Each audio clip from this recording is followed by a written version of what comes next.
Have you ever stopped to think about how just one tiny change, maybe in a rule somewhere, can totally reshape an entire industry or even a whole region? Well, today we're doing a deep dive into exactly that. It's the surprising story of Santa Barbara's cannabis megafarms.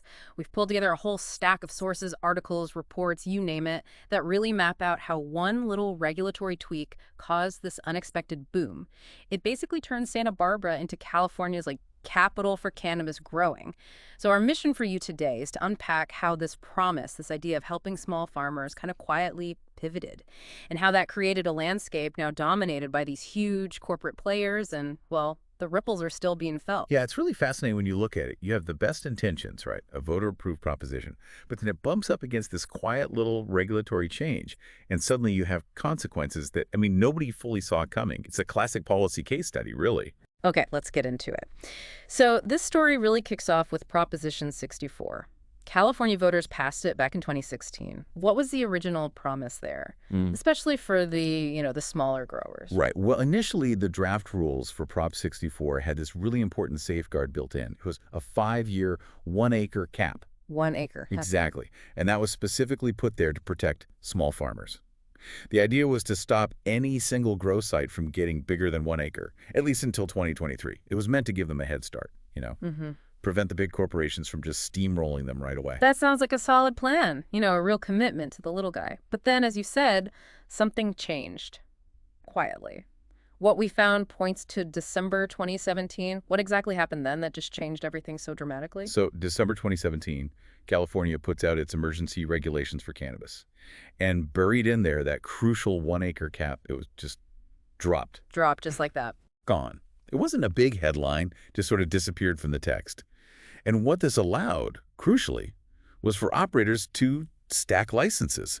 They could pile up an unlimited number of these 10,000 square foot small licenses all onto one single piece of land. Ah, I see. So stacking. Yeah. So on paper, maybe it looked like lots of small farms, but in reality, it paved the way for massive, large-scale operations. Wow. So that small license essentially became the key to building megafarms.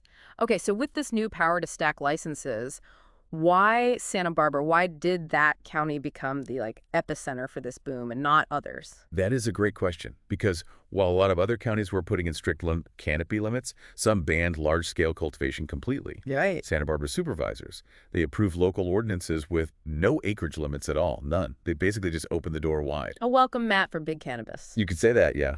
And the result was pretty immediate. What happened? We saw this really rapid conversion. You had dozens of greenhouse owners, especially down in Carpinteria, where the cut flower industry used to be big, and also agricultural landowners up in the North County. They quickly saw the opportunity and flipped their properties over to cannabis cultivation. The infrastructure, like the greenhouses, was already there. So once that regulation changed, it was relatively easy to switch. Okay, so the door was open, the greenhouses were ready. What did this do to Santa Barbara's footprint in the state's cannabis market? How fast did it grow? It exploded. By 2023, Santa Barbara County held something like 22% of all the cultivation licenses in the entire state of California. 22% in one county. 22%. Just think about that. That's more than the traditional big cannabis areas like Humboldt or Mendocino counties. Yeah. Combined even. It's a huge concentration. That's staggering in just a few years. Yeah. Okay, let's talk about the companies then. Who are the players that really jumped on this stacked license model and scaled up super fast? What kind of size are we actually talking about? Yeah, our research definitely highlighted a few key players who moved very quickly. For instance, you had Glass House Brands. They stacked licenses for about 5 acres, all inside their Carpinteria greenhouses. 5 acres indoors. Then there was Pacific Stone. They scaled up to operate around 20 acres. They structured it as a kind of co-op model, but still, 20 acres is significant. Yeah. Central Coast Agriculture, they're known as Autumn Brands. Now, they were one of the very first to use stacking down in Carpinteria. And then up in North County, you had companies like 805 Ag Holdings and Santa Rita Growers. They used the stacking model for these big outdoor mega farms. So we're not talking small operations here. These were industrial scale. Right, clearly. Now, this kind of rapid, massive growth, it must have created some friction. I imagine there were strong opinions on both sides. What were the arguments from the supporters? Why did they think this mega farm boom was a good thing? Well, the supporters really framed it as an economic win. They pointed to new jobs being created, which is always popular, and they promised a big boost in tax revenue for the county. They also made the case that it was reviving these idle greenhouses, right? Especially the ones left over from the cut flower trade that had, kind of collapsed in the area. So bringing new life to old infrastructure. That was the positive spin. That sounds like a pretty good story, Jobs. Taxes, reusing old buildings. But like you said, friction. Our sources definitely show significant pushback. What were the main criticisms, and how did this whole thing play out economically, especially for the wider cannabis market? Oh, the pushback was strong. Critics argued, pretty forcefully, that this completely betrayed what Prop 64 was supposed to be about. Protecting those smaller growers we talked about. The original promise. Exactly. They felt it gave these huge corporate farms a totally unfair head start. An unassailable one, really. And maybe most critically, all this massive cultivation, this huge scale up in Santa Barbara, it just flooded the market. It fueled this statewide oversupply of cannabis. Yeah. What happens with oversupply? Prices cratered. Wholesale prices just tanked. And that hurt everyone, but especially the smaller growers who just couldn't compete on that kind of volume. Right, the oversupply trap. So speaking of economics, what about that promised tax revenue? Did the county actually see the windfall it was expecting, or did the low prices impact that too? Yeah, that didn't quite pan out as hoped. The county had put out these projections predicting around $25 million a year in cannabis tax money. $25 million, that's a chunk of change. It is, but the reality, our data shows that in fiscal year 2025, they actually collected only $5.4 million. Wow, from 25 down to 5.4, that's a huge miss. A huge shortfall. And that had real consequences. It meant things like enforcement efforts, monitoring the farms, dealing with complaints were seriously underfunded. Okay, so the money wasn't really there as promised. And I know we found sources talking about other issues too, like odor complaints. That was a big one, right? So with the budget shortfall and the local complaints, did Santa Barbara try to change course? What did they do, and where do things stand now? Yeah, the backlash was pretty intense, especially from residents near the farms and also from the wine industry. Vintners were really worried about the smell, the impact on tourism and their brand.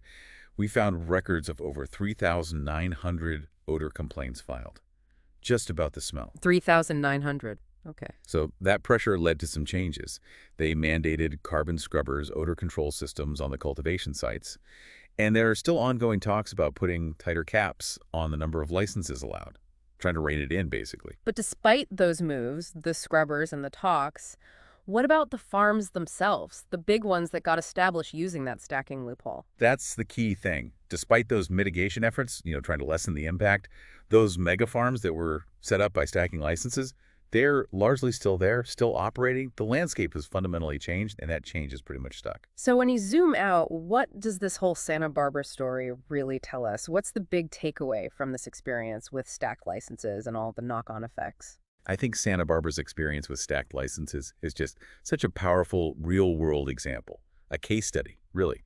It shows so clearly how what seems like a small regulatory tweak, quietly dropping a cap in the rules, can unleash these enormous, often really unintended consequences. It fundamentally reshaped a whole industry in California. Yeah. And it completely changed the character of a specific region. Yeah, it's a vivid picture of how policy choices, even subtle ones, can just cascade, creating that domino effect through a community and an entire market. And it really makes you think, doesn't it? This deep dive leaves us with a pretty important question to chew on. When you look at any new industry or any market that's changing fast, what other little details, what seemingly minor rules might be the hidden levers? The things that could be, or maybe already are, setting off similarly huge unintended consequences. Exactly. It really pushes us to ask, how can policymakers get better at anticipating these ripple effects? How do you make sure the original vision for something, like helping small businesses in this case, actually happens instead of, veering off in a totally unexpected direction? It's a challenge that goes way beyond just cannabis, that's for sure.